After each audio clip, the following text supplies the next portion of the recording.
दशावतार नाट्यशाला आज संध्यारे स्थानीय रवींद्र मंडप ठारे श्री दशावतार नाट्यशाला अनुकूल नृत्य बनाड़ी उत्सव पालन करा जायछि।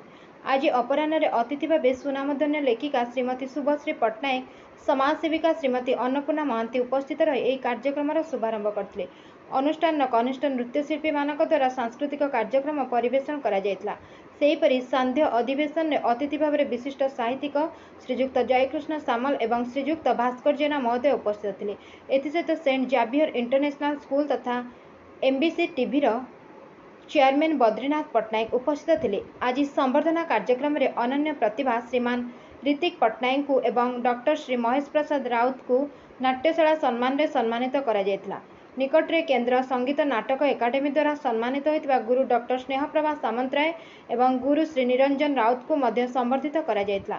शेषे वरिष्ठ नृत्यशिल्पी मानक द्वारा संध्यार सांस्कृतिक कार्यक्रम परिवेषण करा जायतिला। अनुष्ठान संपादिका श्रीमती ममता सतपथी उपस्थित रही सांस्कृतिक कार्यक्रम को उद्घाटन करते।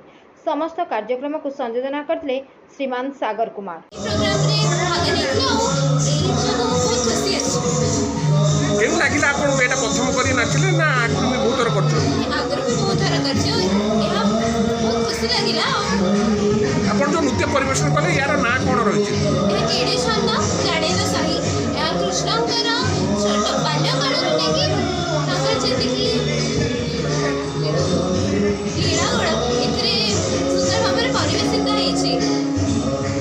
तार एनुअल डे करथाय एबे 3 वर्ष होलानी 5 वर्ष रु 50 वर्ष नृत्यशिल्पी मानक गोटे मंच एकत्रित करे आउ तार ना देछि नृत्य बर्णाली। ए नृत्य बर्णाली माध्यम रे सबु प्रकार सबु गोष्ठीर सबु बयसर जेते हमर कलाकार अछंती समस्त को आमे मंच देई थाउ।